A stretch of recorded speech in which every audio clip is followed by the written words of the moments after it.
હવે વાત કરીશું અવિરત વરસાદની।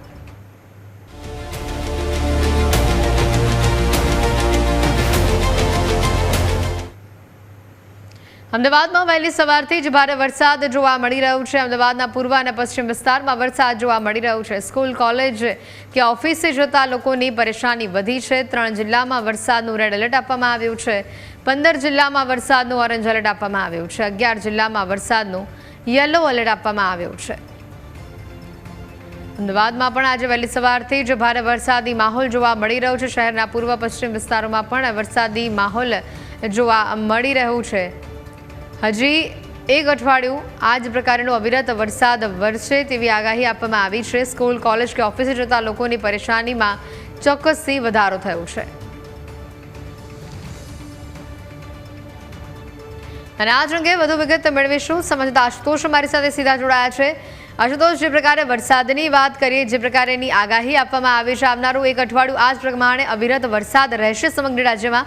ખાસ કરીને 3 જિલ્લા માટે રેડ એલર્ટ આપવામાં આવ્યું છે। આજે વહેલી સવારથી અમદાવાદમાં પણ ધોધમાર વરસાદ વરસી રહ્યો છે।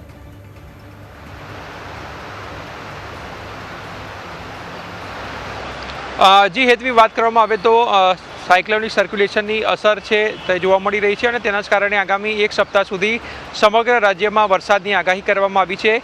નાવકાસ્ટ જે પ્રકારે જાહેર કરવામાં આવ્યું છે તે પ્રમાણે આગામી 3 કલાકમાં ઉત્તર ગુજરાતમાં જે છે તે ભારેથી અતિભારે વરસાદની આગાહી કરવામાં આવી છે અને ખાસ કરીને જે ધરોઈ ડેમમાંથી પાણી છોડવામાં આવ્યું હતું તેની પણ આવકમાં વરસાદને કારણે વધારો થઈ શકે છે। અમદાવાદ શહેરની પણ વાત કરવામાં આવે તો અમદાવાદ શહેરમાં પણ સવારે 6:30 વાગ્યાથી લઈને સવા 7 સુધી એટલે પોણો કલાક સુધી ભારે વરસાદ જે છે વરસ્યો હતો અને તેના કારણે નિકોલના અમુક ભાગોમાં અને નરોડા વિસ્તારમાં પાણી ભરાયા છે। હાલમાં અમે ઉપસ્થિત છીએ અમદાવાદના રિવરફ્રન્ટ ખાતે, જ્યાં ગતરોજ 65,000 ક્યુસેક પાણી છોડવામાં આવ્યું હતું, ત્યારે પણ આજે હજુ પણ જે છે તે પાણીનો અવિરત પ્રવાહ જે છે તે આપણે જોઈ શકીએ છીએ। મોટી સંખ્યામાં હાલમાં પણ પાણી જે છે તે અહીંયાથી વહી રહ્યું છે અને રિવરફ્રન્ટમાં જ્યાં બુલેટ ટ્રેનની કામગીરી ચાલી રહી છે તેનો પણ અમુક જે ભાગ છે તે પાણીમાં જે છે તે વહી ચૂક્યો હતો અને જ્યાં હાલમાં અમે ઉપસ્થિત છીએ ત્યાં પણ જે છે તે પાણીમાં જે છે તે સમગ્ર વોકવે જે છે ઘૂસ્યો હતો। ખાસ કરીને જે વાત કરવામાં આવે તો જે બેઠક વ્યવસ્થા અહીંયા કરવામાં આવી હતી અમદાવાદના રિવરફ્રન્ટ ખાતે, તે પણ જે છે તે ધરાશાયી થઈ છે અને હાલ બેરિકેટિંગ કરીને જે છે તે કામગીરી જે લોકો ન જાય તે પ્રકારે બેરિકેટિંગ પણ જે છે તે કરવામાં આવ્યું છે। એટલે મોટી સંખ્યામાં હાલમાં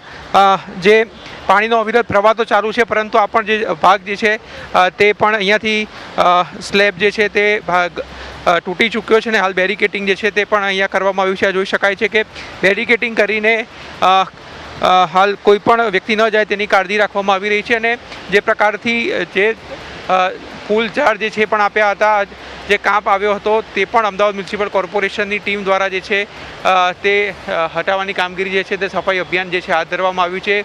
કોર્પોરેશનના અધિકારીઓ પણ હાલમાં ઉપસ્થિત છે અને સફાઈ ને મહત્ત્વ આપવામાં આવી રહ્યું, પણ જે રીતની પાણીનો પ્રવાહ છે તે જોતાં ક્યાંક ને ક્યાંક હજુ પણ જો ઉત્તર ગુજરાતમાં આગામી 3 કલાકમાં વરસાદ વરસશે તો ફરી એકવાર જે છે તે પાણીનું જળસ્તર જે છે તે અહીંયા વધી શકે છે। અને હાલની પણ વાત કરવામાં આવે તો 5 જે જિલ્લાઓ છે આજે અતિભારે વરસાદની આગાહી કરવામાં આવી છે। ખાસ કરીને બનાસકાંઠા, જે પાટણ છે, સાબરકાંઠા, અરવલ્લી અને મોરબીમાં છૂટાછવાયા સ્થળે અતિભારે વરસાદને લઈને એલર્ટ આપવામાં આવ્યું છે। તો બીજી તરફ અમદાવાદ, સુરેન્દ્રનગર, ભાવનગર, જામનગર, કચ્છ, નવસારી, ડાંગમાં પણ છૂટાછવાયા સ્થળે ભારેથી અતિભારે વરસાદની આગાહી જે છે તે કરવામાં આવી છે। એટલે હાલ સમગ્ર રાજ્યમાં વરસાદી માહોલ જે છે તે જોવા મળી રહ્યો છે। તો બીજી તરફ સાબરમતીમાં નદી પણ જે છે તે બંને કાંઠે વહી રહી છે અને ક્યાંક ને ક્યાંક જે બુલેટ ટ્રેનની કામગીરી હતી તે પણ ખોરંબે ચડી છે અને જે પણ અમુક સ્લેબ જે છે તે પણ અહીંયા જે છે રિવરફ્રન્ટનો ધરાશાયી થયો છે। એટલે સમજી શકાય છે કે પાણીનો પ્રવાહ કેટલો હતો અને